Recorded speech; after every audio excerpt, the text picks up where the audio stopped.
आज का यह कार्यक्रम तुला राशि वालों आपके लिए बहुत ही महत्वपूर्ण और ख़ास है, क्योंकि इस कार्यक्रम में हम आपको बताएंगे बृहस्पति के प्रभाव की वजह से आने वाले एक साल में आपके जीवन में किस प्रकार के बदलाव होंगे।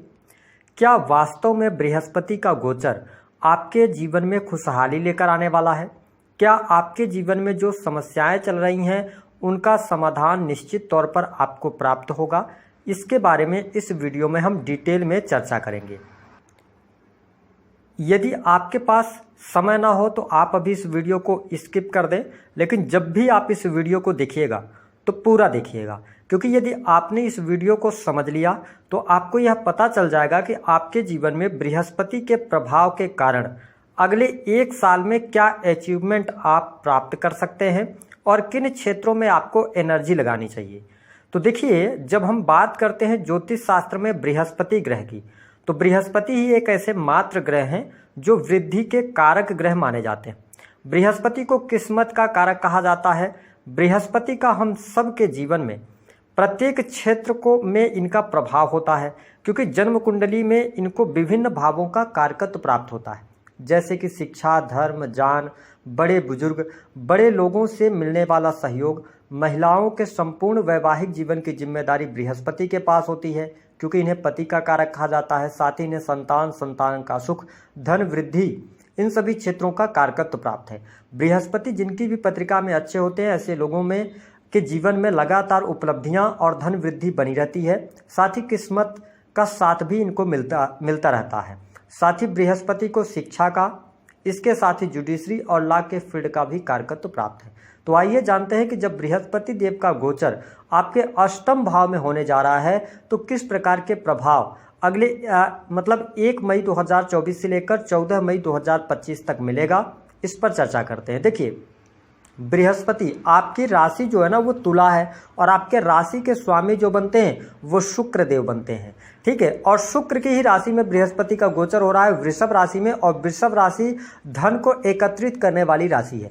ऐसे में इस गोचर का प्रभाव आपके जीवन में कुछ सकारात्मक बदलाव अवश्य लेकर आने वाला है, लेकिन जीवन के कुछ क्षेत्रों में आपको सावधानियों के साथ भी आगे बढ़ना पड़ेगा। हमारे शास्त्रों में बताया गया है, विशेष तौर पर यदि देखा जाए तो पराशरी ज्योतिष के अंदर गुरु का जो गोचर होता है वो 8वें भाव में अच्छा नहीं माना जाता, लेकिन अष्टम भाव में बृहस्पति के होने की वजह से आपके जीवन में सबसे अच्छी बात यह रहेगी कि धर्म, अध्यात्म के प्रति आप में रुचि जागृत होगी।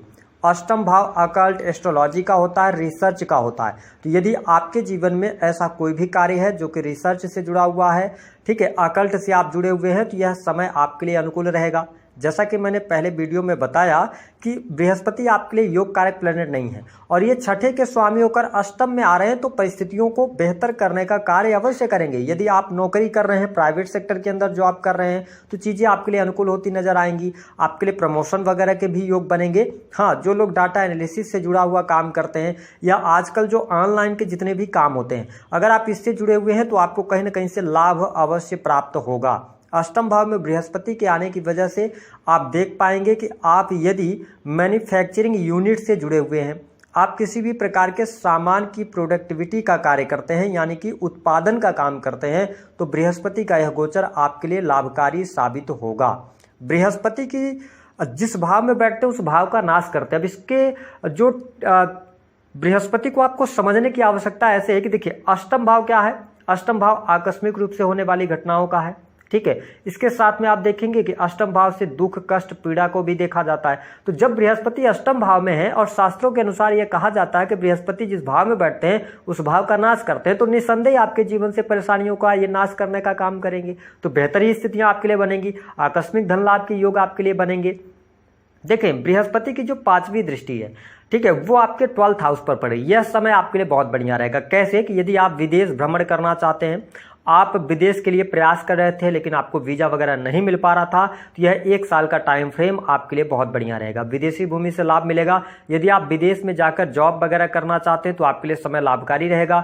इसके अतिरिक्त यह समय आपको प्रमोशन दिलाने का कार्य करेगा। नई नौकरी की संभावनाओं को भी शो कर रहा है, यानी कि अगर आप मेडिकल लाइन से जुड़े हैं। इसके अतिरिक्त 12th हाउस जो होता है वो जेल से संबंधित या जेल से जुड़े हुए तमाम कार्यों को प्रदर्शित करता है, तो यहाँ पर परिस्थितियाँ काफ़ी बेटर रहेंगी। आपको लाभ मिलेगा, आपके खर्च खर्चों में कमी आएगी। यह टाइम ऐसा रहेगा तुला लग्न और तुला राशि वालों के लिए जिस पर आप लॉन्ग टर्म के इन्वेस्टमेंट की तरफ जाते हुए नजर आएंगे, यानी कि निवेश यदि आपको कहीं पर करना है तो आप यहां पर निवेश कर सकते हैं, आपको लाभ अवश्य प्राप्त होगा। साथ ही देख पाएंगे कि गुरुदेव बृहस्पति 12th हाउस को देख रहे हैं, तो आपका यह बेडरूम है, ठीक है। 12th हाउस को बेडरूम का भी माना जाता है, तो ऐसी स्थिति में बेडरूम की स्थितियां तो बेहतर हैं, लेकिन मैं आपको अब यहाँ पे एक बात स्पष्ट कर देना चाहता हूं कि जुपिटर आपके 7वें भाव से निकलकर अष्टम भाव में जा चुके हैं और शनि की नीच की दृष्टि आपके 7th हाउस पर है। तो कहने का यह मतलब है कि यदि आप अरिष्ट कार्य करते हैं, अनैतिक कार्य करते हैं, एक्स्ट्रा मैरिटल अफेयर वगैरह में जाते हैं, अपने जीवन साथी को आप चीट कर रहे हैं, तो यहाँ पर डाइवोर्स के लिए भी आप तैयार हो जाइएगा। बृहस्पति कहीं ना कहीं से चीजों को बचाने का कार्य तो करेंगे, क्योंकि बृहस्पति का स्वभाव ही ऐसा है कि जब आप जीवन में फंसते हैं तो कहीं ना कहीं से बृहस्पति ही आपका साथ देते हैं। तो यहाँ पर 7th हाउस से रिलेटेड चीजों को लेकर अगर आप अवेयर नहीं है तो कहीं ना कहीं से मैरिटल लाइफ को लेकर यहाँ पर दिक्कत अवश्य होने वाली है, क्योंकि हमने बताया ना कि बृहस्पति को पति का कारक कहा जाता है। स्पेशली अगर आप स्त्री हैं तो आप बहुत सावधानी पूर्वक आगे बढ़िएगा, अन्यथा यह समय विवाह में विच्छेद को शो कर रहा है। बहुत ज्यादा लड़ाई झगड़े होना या सेपरेशन जैसी स्थितियां भी बन सकती हैं। इसके अतिरिक्त यदि देखा जाए तो बृहस्पति की जो दृष्टि है 7वीं, वह आपके 2nd हाउस पर पड़ रही है। यह समय आपके कुटुंब के लिए अच्छा है, आपके परिवार के लिए अच्छा है। परिवार में वृद्धि के संकेत दिखाई दे रहे हैं, किसी बच्चे का जन्म हो सकता है, परिवार के लोगों में खुशहाली आपको देखने को मिलेगी। वही जो आपके रिलेटिव्स होंगे, जो रिलेशन के लोग होंगे, उनके साथ भी संबंध आपके बहुत बेहतर रहेंगे। 2nd हाउस क्या है? आपकी वाणी है। मैं आपको स्पष्ट कर दूं कि तुला लग्न और तुला राशि वालों, यदि आप किसी भी प्रकार के कंसल्टेंसी के कार्यों से जुड़े हुए हैं, चाहे आप चार्टर्ड अकाउंटेंट हो, बैंकिंग सेक्टर से जुड़ा हुआ या फिनांस से जुड़ा हुआ किसी भी प्रकार की अगर आप कंसल्ट कर रहे हैं, लोगों को सर्विसेज दे रहे हैं, तो यह समय आपके लिए बहुत ही भाग्यशाली साबित होगा और इस दौरान आप जरूरत से ज्यादा यानी कि सोच से ज्यादा पैसे बना सकते हैं। साथ ही आपके बैंक बैलेंस में वृद्धि निसंदेह होने जा रही है। आपका बैंक बैलेंस बढ़ेगा, ठीक है। आपकी वाणी बहुत मधुर रहेगी, वाणी के द्वारा आप अपने कार्यों को निकालने में सफल हो जाएंगे। और कहते हैं ना कि कई बार हमारे जीवन में ऐसा समय भी आता है जो कुछ भी हम बोल देते हैं वो बात सही साबित हो जाती है। तो देखिए, बृहस्पति की दृष्टि आपके 2nd हाउस पर पड़ रही है। इसका मतलब यह है कि आपकी बोली गई जो वाणी होगी वह काफी हद तक सच साबित होगी, ठीक है। लोगों से जुड़ने का आपको अवसर मिलेगा। 2nd हाउस से बैंकिंग सेक्टर को देखा जाता है। 2nd हाउस रत्न आभूषण को शो करता है। तो यहां पर आप देख पाएंगे कि यदि आप रत्न आभूषण से जुड़े काम कर रहे हैं, सोने चांदी का व्यवसाय कर रहे हैं, या आप बैंकिंग सेक्टर से जुड़े हुए हैं, फिनांस का कोई भी सेक्टर ले लीजिए आप, तो आपको बेहतरीन परिणाम यहां पर प्राप्त होते नजर आएंगे। धन की स्थिति भी बेहतर आपके लिए होती हुई नजर आएगी। अब देखें कि बृहस्पति की जो 9वीं दृष्टि है वह नीच की दृष्टि आपके 4th हाउस पर पड़ रही है, लेकिन यहां पर आपको बेहतरीन परिणाम प्राप्त इसलिए होगा क्योंकि आपके जो 4th के स्वामी बनते हैं वो शनिदेव हैं, और शनिदेव आपके लिए योग कारक प्लेनेट है। आपकी राशि में आके उच्च के हो जाते हैं और ये त्रिकोण भाव में गोचर कर रहे हैं, ठीक है। तो ऐसी स्थिति में आपके लिए भूमि भवन वाहन से संबंधित कार्य संपन्न होते नजर आएंगे। जो अभी तक आपके परिवार में कलह का वातावरण चल रहा था या परिवार के सदस्यों में एकता आपको देखने को नहीं मिल रही थी, तो अब यहां पर आपका परिवार जो होगा वो संयुक्त होगा, एकता देखने को मिलेगी, परिवार में खुशी का माहौल रहेगा और निसंदेह आने वाले 1 साल में आपके परिवार में कोई शुभ मांगलिक कार्यक्रम होने के योग, धार्मिक आयोजन होने के योग यहां पर दिखाई दे रहे हैं। साथ ही तुला लग्न और तुला राशि के यदि आप जातक हैं, प्रॉपर्टी से जुड़ा हुआ कोई विवाद चल रहा था या प्रॉपर्टी आप अपनी बेचना चाह रहे थे, आपको उचित मूल्य नहीं मिल रहा था, तो यह समय आपके लिए प्रॉपर्टी बनाने का भी है और आपको प्रॉपर्टी बेचने पर सही उसका लाभ प्राप्त करने का भी रहेगा। इसके साथ ही बाहरी लोगों का सपोर्ट मिलेगा, पुराने मित्रों से आपको सहयोग मिलने जा रहा है, माँ के साथ में आपके संबंध बेहतर होंगे, माता जी की हेल्थ बहुत अच्छी रहने वाली है, ठीक है। मकान का सुख मिलेगा, वाहन का सुख मिलेगा।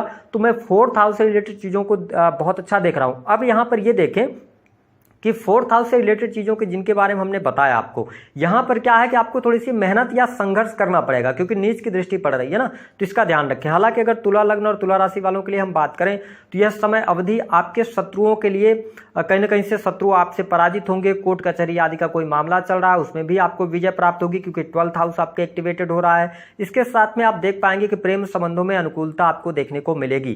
प्रेमी प्रेमिकाओं के बीच में संबंध बहुत अच्छे रहने वाले हैं। आपके नए प्रेम संबंध भी इस दौरान स्थापित हो सकते हैं। जो लोग विवाह से संबंधित जिनकी बात नहीं बन रही थी, देखिए अब विवाह से संबंधित चीज़ों के लिए आपको स्ट्रगल करना पड़ सकता है। विवाह के बहुत अच्छे योग नहीं बनेंगे और शनि की दृष्टि भी 7वें भाव पर है, तो मैं विवाह के लिए अब समय उपयुक्त आपके लिए नहीं देख पा रहा हूँ। साथ ही अगर पढ़ाई लिखाई की बात करें तो बेहतर रहेगा, पढ़ाई लिखाई में आपको लाभ होगा। रिसर्च से जुड़ी पढ़ाई कर रहे हैं, technical field, IT field, computer technology से जुड़ी हुई, तो आपको बेहतरीन परिणाम यहाँ पर प्राप्त होते नजर आएंगे। इसके साथ ही कॉम्पिटिटिव एग्जाम में सफलता भी मिलने के योग यहाँ पर काफी अच्छे दिखाई दे रहे हैं। वही यदि आप गवर्नमेंट सेक्टर के अंदर कार्यरत हैं तो आपको लाभ प्राप्त होगा, तो ये स्थिति बहुत बढ़िया रहेगी। जो लोग संतान प्राप्ति का सपना देख रहे हैं तो संतान का सुख प्राप्त होगा। संतान के साथ में थोड़ी बहुत, अगर आपके संतान पहले से है तो उनके साथ में छोटी मोटी दिक्कतें तो रहेंगी, लेकिन संतान का करियर अच्छा जाता हुआ यहाँ पर नजर आएगा। जो लोग स्पोर्ट्स पर्सन हैं, इंटरटेनमेंट के क्षेत्र से जुड़े हुए हैं, यानी कि आप कला के क्षेत्र से यदि जुड़कर काम कर रहे हैं, तो तुला लग्न और तुला राशि वालों आपको धीरे धीरे करके ही सही, क्योंकि देखिए बृहस्पति को भाग्य का कारक कहा जाता है, तो यहाँ पर आप मेहनत करेंगे तो मेहनत से थोड़ा सा कम आपको लाभ होगा, लेकिन चीजें आपके लिए बेहतर रहेंगी। इसके अतिरिक्त एक बात का और आपको ध्यान रखना है कि अपने पैसे का रख रखाव सही करना है। इस दौरान मैंने जो बताया ना, बड़ा तूफान आने वाला है, उसको भी समझ लीजिए किन क्षेत्रों में आपको ज्यादा नुकसान होने के योग दिखाई देते हैं। पहला, बड़े भाई बहनों के साथ में संबंध बहुत अचानक से खराब हो सकते हैं, इसका आपको ध्यान रखना। दूसरा कि आप जिस लाभ को कमा रहे हैं, यानी कि जो भी आप कार्य कर रहे हैं उसमें जो लाभ आपको मिल रहा है, यदि आपने उस लाभ में थोड़ी बहुत भी दिक्कत करी या आपने मेहनत नहीं करा, तो कहीं ना कहीं से अचानक से आपके लाभ में काफी मात्रा में गिरावट देखने को मिल जाएगी। तीसरी स्थिति की बात अगर हम करें तो आपको एक बात का और ध्यान रखने की आवश्यकता रहेगी कि अपने मैरिटल लाइफ में आपके तूफान आने जा रहा है। कहीं ना कहीं से मैरिटल लाइफ में एक्स्ट्रा मैरिटल अफेयर होने के योग या विवाह विच्छेद होने के योग, लड़ाई झगड़े के योग बनेंगे। गोचर के आधार पर थोड़ा सा निगेटिव है, अगर आपकी पत्रिका ज्यादा निगेटिव होगी, सप्तमेश यानी मंगल की स्थिति खराब होगी, तो प्रॉब्लम आपके लिए ज्यादा क्रिएट हो सकती है। उपाय क्या करना, देखिए आपके लिए बृहस्पति देव योग कारक प्लेनेट नहीं है, तो आप सही मार्ग पर चलें, धार्मिक बने रहें, ठीक है, और अपने लोगों को चीट ना करें। बड़े लोगों की सलाह लेकर कोई भी काम करते रहेंगे तो चीजें आपके लिए बेहतर होती चली जाएंगी। उपाय, भगवान विष्णु की आराधना करें, हल्दी की 2 गांठ अपने पास में लेकर पीले रंग के कपड़े में रखकर और उसको अपने आप पास में रखें या तकिए के नीचे रख दें। ये आपको हर महीने हर बृहस्पतिवार को चेंज कर दीजिएगा, 1 महीने में एक बार बृहस्पतिवार को आपको चेंज करना रहेगा। जो हल्दी रहेगी उसको आप जल प्रवाह कर दीजिएगा। बस इतना उपाय कीजिए, चीजें बेहतर होंगी। दी गई जानकारी